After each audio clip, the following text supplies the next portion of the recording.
Auzubillahiminash-shaytanir-rajim. Bismillahir-rahmanir-rahim. My name is Daniel Khan and welcome back to my YouTube channel Daniel Exam Preparation. So ladies and gentlemen, आज हम बात करेंगे AFNS test preparation की, जिसमें हम लोगों ने एक सीरीज़ स्टार्ट की हुई थी। उसका पार्ट नंबर जो है ना वो 6 है। इसको एकेडमिक टेस्ट सीरीज़ जो है ना हम लोगों ने स्टार्ट की थी।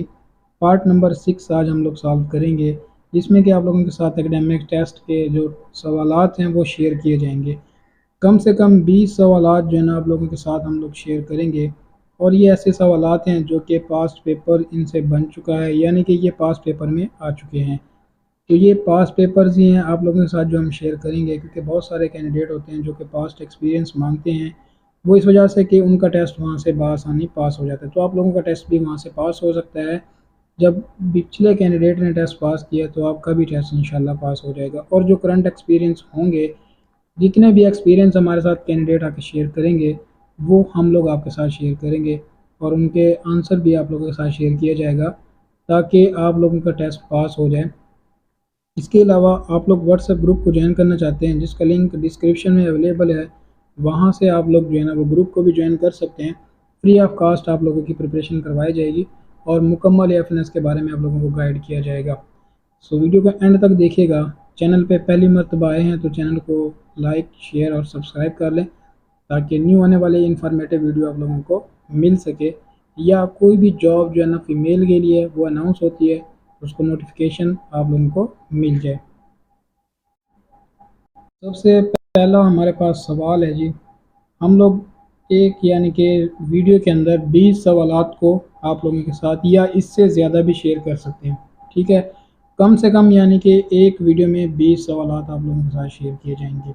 अब सबसे पहला सवाल है, in which respiration oxygen is used and there is a complete oxidation the food material. तो इस चीज़ को क्या, ये कौन सी रेस्पायरेशन है? तो ये है अरेबिक रेस्पायरेशन। अब आपसे कितनी टाइप्स होती हैं रेस्पायरेशन की, ये आपसे पूछा जा सकता है। जिस तरह एक है एरोबिक और दूसरी है एनारोबिक रेस्पायरेशन। तो ये आप लोगों से इसकी 2 टाइप से भी पूछी जा सकती हैं। तो एक तो एरोबिक है, दूसरी कौन सी है? सवाल नंबर 2 है हमारे पास, where does the gaseous exchange occur in humans. Human में जो है ना वो गैशियस एक्सचेंज कहाँ पे होती है? तो वो जी एलोविलाई के अंदर होती हैं, ठीक है। गैसेस का एक्सचेंज कहाँ पे होता है? एलोविलाई के अंदर। नेक्स्ट है सवाल number 3, which is defined as the maintenance of internal condition. वो कहते हैं कि किस चीज़ को मेंटेनेंस ऑफ इंटरनल कंडीशन कहा जाता है? Of a body in equilibrium. जब इक्विलिब्रियम में बॉडी होती है तो फिर उसको इज डिफाइंड एज, यानी कि उस स्टेट को क्या कहा जाता है, या फिर वो क्या चीज़ है? तो उसको कहते हैं जी होम्योस्टेसिस। ये एक ऐसी स्टेज है जिसमें जो है ना वो बॉडी के अंदर जो है ना वो मेंटेनेंस का इक्विलिब्रियम होता है सारा सिस्टम। उसके बाद है question number 4, kidneys are bean shape. Kidney जो है ना वो किस शेप के हैं? बीन। ये अलग से भी सवाल बन सकता है कि what is the shape of a kidney, like bean, ETCP, वो आपसे कुछ भी पूछ सकते हैं, ठीक है। आर्गन्स कलरिंग, अब उसका कलर क्या होता है? तो वो होता है जी डार्क रेड कलर होता है, ठीक है। यहाँ पे उसने क्या पूछा आपको? शेप बता के, तो फिर आपसे कलर पूछा है, क्या कलर है? आपसे वो सिंपल इसकी शेप भी पूछ सकता है। उसके बाद इसका वेट वगैरह भी वो आपसे पूछ सकते हैं, बाकी सारी चीज़ें इसके रिलेटेड। नेक्स्ट है question number 5, the human urinary system consist of. Human का जो इंसान का यूरिनरी सिस्टम है वो किस चीज़ पर कंसिस्ट करता है? किडनी पर, ठीक है। यूरेटर्स होते हैं उसमें, यूरिनरी ब्लैडर और यूरिथ्रा। तो ये 4 से 5 चीज़ें हैं जो कि इंसानी यूरिनरी सिस्टम है वो किस चीज़ पे इन्हिसार करता है? किडनी पे, उसके बाद यूरेटर और यूरिनरी ब्लैडर और यूरेथ्रा के ऊपर। नेक्स्ट है, what waste products are excreted by वो किडनीज। किडनी जो है ना वो कौन से वेस्ट प्रोडक्ट को एक्सक्रीट करता है? तो वो जी यूरिया को एक्सक्रीट करता है, वाटर को और साल्ट को। अब वाटर कौन सा होता है? जो वेस्ट वाटर होता है। ऐसा नहीं है कि जो काम का वाटर है वो तो हमारी बॉडी अब्जॉर्व कर लेगी, उसको एज अ एनर्जी के तौर पे यूज़ करेगी, जो कि हमारे काम आने वाला है। बाकी जो वेस्ट होगा वाटर वो उसको एक्सक्रीट कर देगी। नेक्स्ट क्वेश्चन नंबर 7,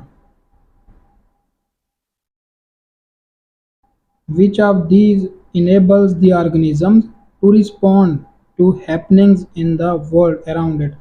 वो कहते हैं कि कौन सी जो है ना वो कंडीशन है ऑर्गेनिज्म के अंदर जो कि इनेबल होती है और वो रिस्पॉन्ड करती है कि जो वर्ड में अराउंड इट यानी कि इधर उधर क्या हो रहा है, तो उस कंडीशन को क्या कहा जाता है, कोऑर्डिनेशन।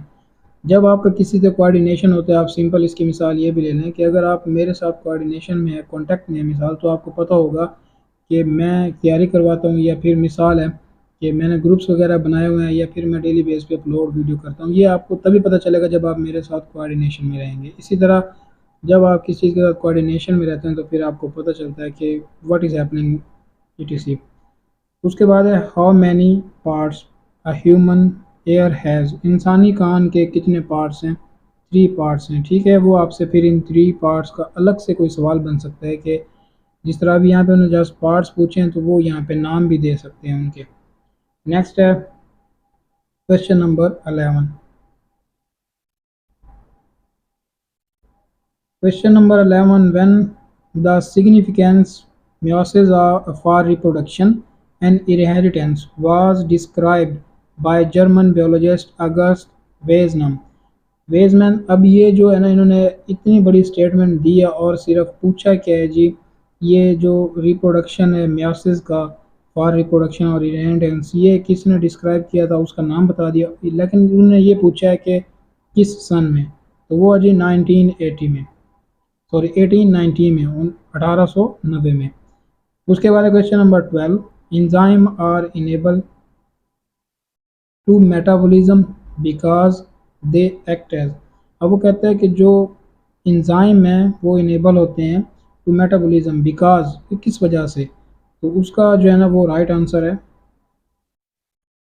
यहाँ पे ना वो केमिकल्स होते हैं, ठीक है, जिनको बायोकेमिकल कहा जाता है, वो इसका राइट आंसर है। यहाँ पे अभी कुछ चीज़ें मिसिंग है तो हम उन एमसीक्यूज़ को स्किप कर देते हैं जो हमें बिल्कुल समझ नहीं आ रहे, जैसा कि यहाँ तक हमें कुछ भी समझ नहीं आ रहा है। उसके बाद है अब ये chlorophyll pigment absorb maximum lights in wavelength of red और ब्लू वेवलेंथ में जो है ना ये मैक्सिमम क्लोरोफिल को अब्जॉर्ब करता है। ठीक है, पिगमेंट अब्जॉर्ब जो है ना वो chlorophyll pigment absorb maximum light wavelength, इसमें रेड और ब्लू में। उसके बाद ये सवाल भी हमें मुश्किल समझ आ रहा है और इसके ऑप्शन भी।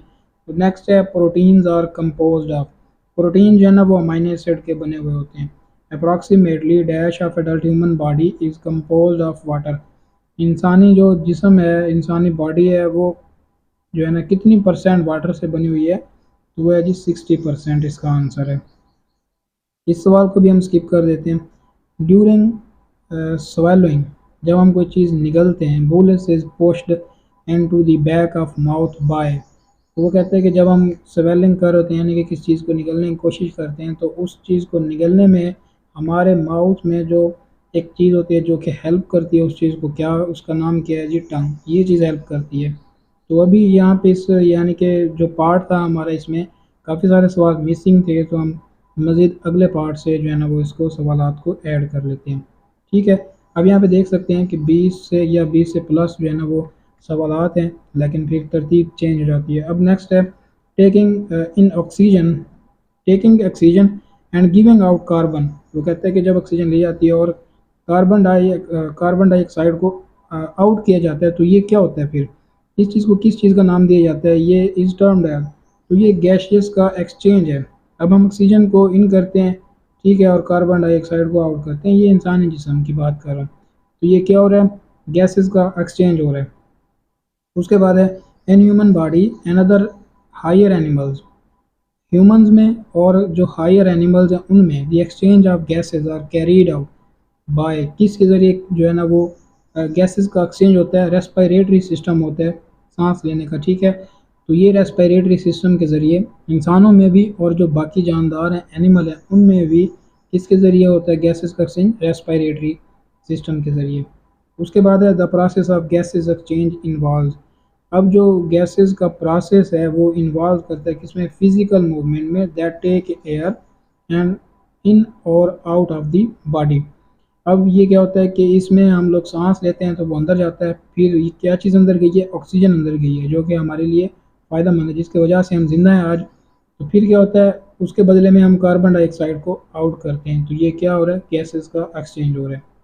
What type of blood vessels surround the alveoli, अब एलोविलाई के इर्द गिर्द जो अराउंड सराउंड होती हैं वेसल्स, ब्लड वेसल्स को, उनकी टाइप को क्या नाम कहा जाता है, वो है जी कैपिलरी। ठीक हो गया। 2 से 10 सवाल तक हम लोग कर लेते हैं या फिर यहाँ तक कर लेते हैं, तो उम्मीद है कि ये काफ़ी हो जाएंगे इस पार्ट में, फिर वीडियो भी लंबी हो जाती है, इंसान बोर हो जाता है। At night transpiration usually does not occur because most plants have their stomata close. अब वो कहते हैं कि रात के टाइम जो है ना वो ट्रांसपायरेशन नहीं होती वकूपज़ीर।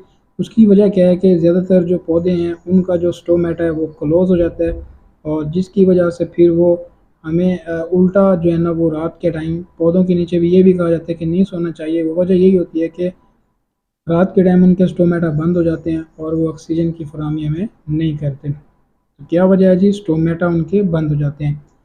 अच्छा, the excretory system of human is also called the urinary system. Excretory यानी कि एक्सक्रीट मतलब किसी चीज़ को बाहर निकालना, तो ह्यूमन का जो एक्सक्रेटरी सिस्टम है उसको एक और नाम भी दिया जाता है जिसको कहा जाता है यूराइनरी सिस्टम। अभी यूराइनरी सिस्टम के जरिए जारी बात है हम अपने इंसानी जिस्म के जो फालतू मवाद है उसको हम बाहर निकालते हैं, तो वो चीज़ क्या हो रही है, हमारे जिस्म से एक्सक्रीट हो रही है, बाहर निकल रही है, तो इसको एक और नाम भी कहा जाता है, वो है एक्सक्रेटरी सिस्टम। तो मेरे ख्याल से आज के लिए सिर्फ इतना ही काफ़ी है। नेक्स्ट पार्ट इंशाल्लाह बहुत जल्द अपलोड करेंगे। तो ये वीडियो ख़ास नहीं बनी क्योंकि इसमें काफ़ी सारे सवाल मिसिंग थे जो कि हम लोगों ने नहीं देखे हैं, बट इंशाल्लाह नेक्स्ट पार्ट में हम लोग इससे मज़ीद बेहतर लाएंगे और मज़ीद बेहतर से बेहतर सवाल आप लोगों के साथ शेयर करेंगे। वीडियो अच्छी लगी तो लाइक कीजिएगा और शेयर कीजिएगा अपने दोस्तों के साथ भी। इंशाल्लाह नेक्स्ट वीडियो में मुलाकात होगी। अल्लाह हाफ़िज़। Thank you so much.